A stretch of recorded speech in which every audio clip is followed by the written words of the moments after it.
بسم اللہ الرحمن الرحیم۔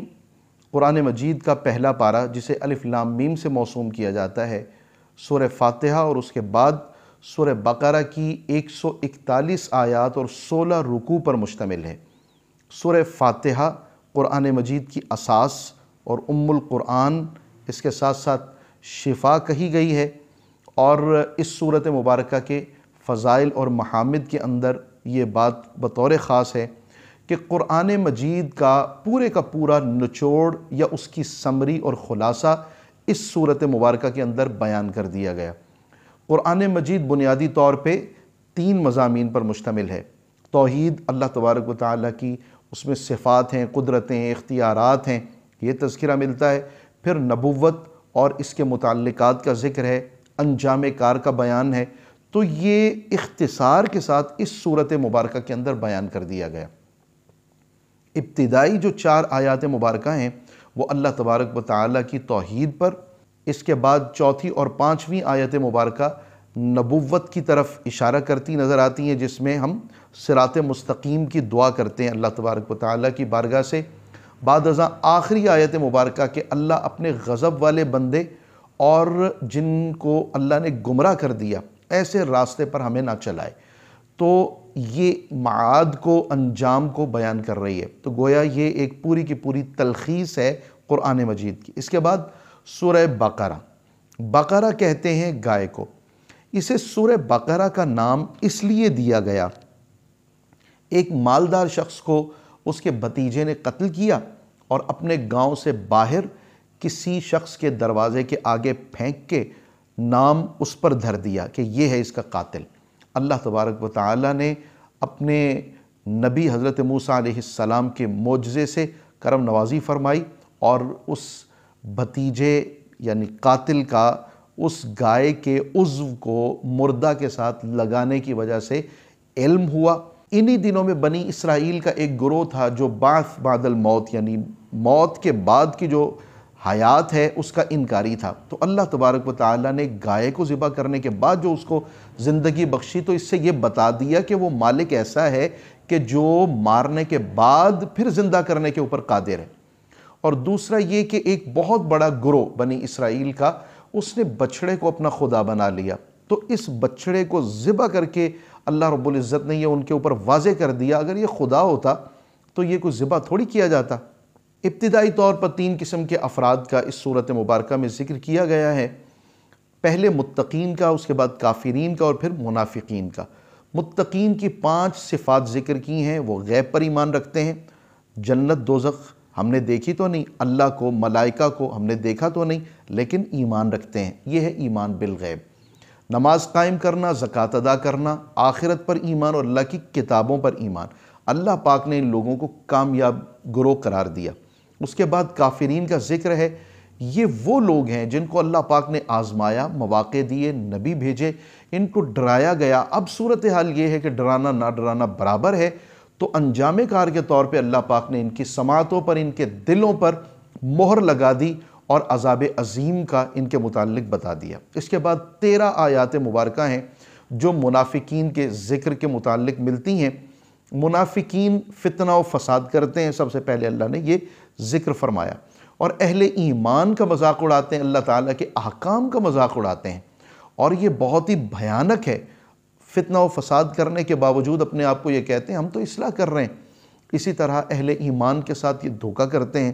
پھر ان کے دل کے امراض کا ذکر ہے، ان کے دلوں کے اندر حسد ہے، ان کے دلوں کے اندر حرص ہے، ان کے دلوں کے اندر تکبر پایا جاتا ہے، اور اس تمام غفلت سے لاشعوری کا بھی اللہ پاک نے ذکر فرمایا ان کے متعلق کہ ایک تو بندے کو شعور ہوتا ہے، بندہ غلطی کر رہا ہے، کم از کم اس کو احساس تو ہو۔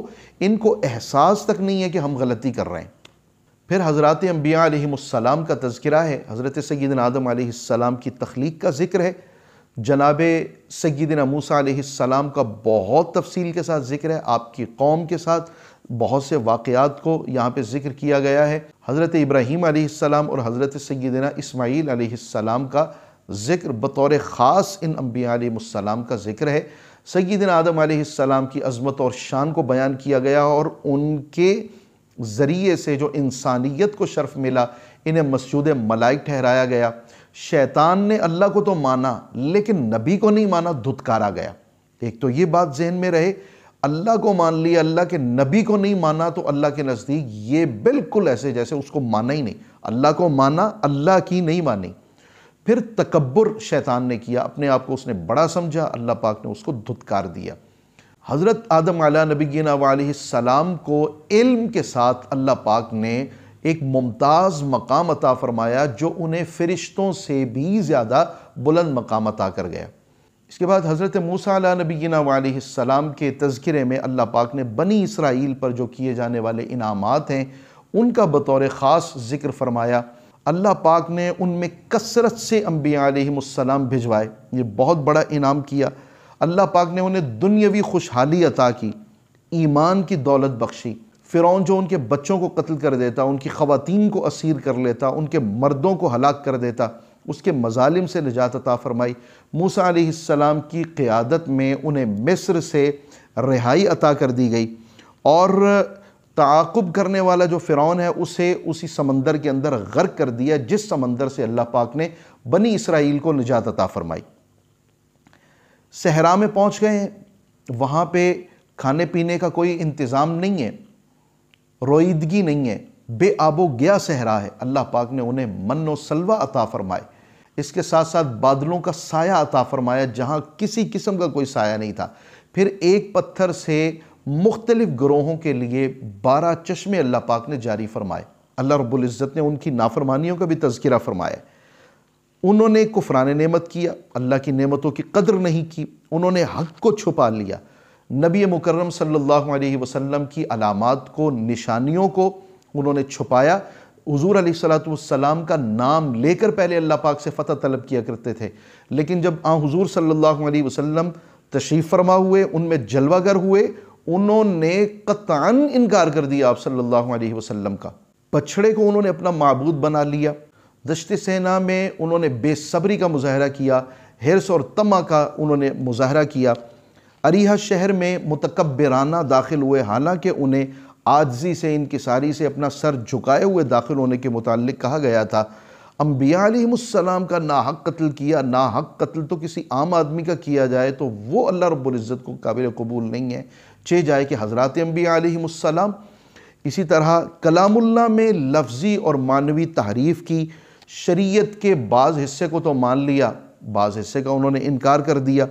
مادی زندگی سے انہوں نے اتنی لو لگا لی کہ ان میں سے ہر ایک کا یہ دل چاہا کہ میں 1000 سال تک زندہ ہی رہوں۔ سحر، جادو، ٹونا اس میں ایسے پڑے کہ اپنے ایمان تک کی انہوں نے فکر نہیں کی۔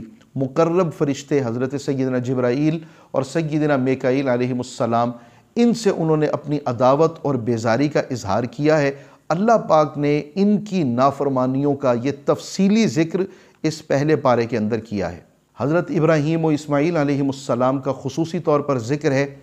وہ کعبۃ اللہ کی بنیادیں جو بالکل زیر زمین جا چکی تھیں، وہاں سے نئے سرے سے حضرت ابراہیم علیہ السلام اور حضرت اسماعیل علیہ السلام نے کعبۃ اللہ کی تعمیر کی، اور جب یہ عمل مکمل ہوا آخر میں آپ نے دعا کی، اور وہ نبی مبارک صلی اللہ علیہ وسلم کے مبعوث کیے جانے کی تھی۔ تبھی آپ صلی اللہ علیہ وسلم فرمایا کرتے تھے کہ میں حضرت عیسیٰ علیہ السلام کی بشارت اور حضرت ابراہیم علیہ السلام کی دعا ہوں۔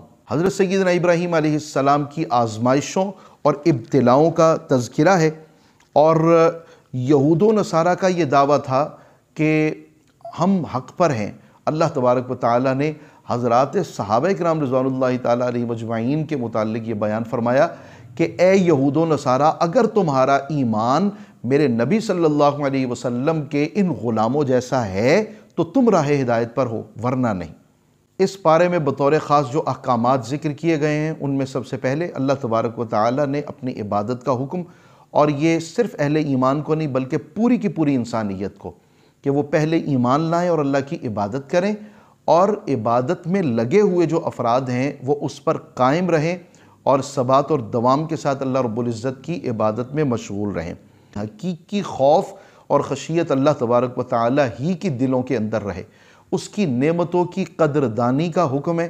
اس کے ساتھ ساتھ یہ کہ اپنی زبان کو مٹھاس عطا کی جائے، نماز قائم کرنے اور زکوٰۃ ادا کرنے کا حکم ہے۔ اپنے پیارے محبوب صلی اللہ علیہ وسلم کی بارگاہ میں باریابی کا جو طریق اللہ پاک نے ارشاد فرمایا اور اس کا اسلوب ذکر کیا، راعینا کا لفظ استعمال کرتے تھے یہود حضور کی بے ادبی کے لیے، جبکہ صحابہ کرام اسی لفظ کو آپ صلی اللہ علیہ وسلم کی بارگاہ میں آپ کے کلمات کو دوبارہ ارشاد کیے جانے کی ایک گزارش کے متعلق تھے۔ اللہ پاک نے اس لفظ کو جو بے ادبی کے لیے یہود نے استعمال کیا، اس سے کنارہ کشی کرتے ہوئے خود وہ لفظ ارشاد فرمایا یہ کہو انظرنا، ہم پہ نظر کرم فرمائیے، اور پھر ارشاد فرمایا پہلے ہی میرے نبی صلی اللہ علیہ وسلم کے کلمات مبارکہ جب وہ ارشاد فرما رہے ہوں تو دھیان سے بغور سماعت کیا کرو۔ اس کے ساتھ ساتھ سیدنا ابراہیم علیہ السلام نے جس مقدس پتھر کے اوپر اپنے پائے مبارک رکھے اور کعبۃ اللہ کی تعمیر کی، اس پتھر کو آپ کے پائے اقدس، آپ کے پاؤں مبارک سے نسبت ہونے کے سبب سے یہ ارشاد فرمایا کہ اسے مصلی بنا لو۔ اب حاجی اور عمرہ کرنے والے جتنے بھی افراد ہیں، عمرہ کرتے ہیں یا حج کے دوران میں اللہ تبارک و تعالیٰ کے گھر کا طواف کرتے ہیں، جب وہ وہاں پہ پہنچیں تو اس مقام کے قریب نماز کی ادائیگی اس عمرے کا حصہ قرار دے دی گئی ہے۔ یہ وہ چیدہ مضامین ہیں جو اول پارے کا حصہ ہیں۔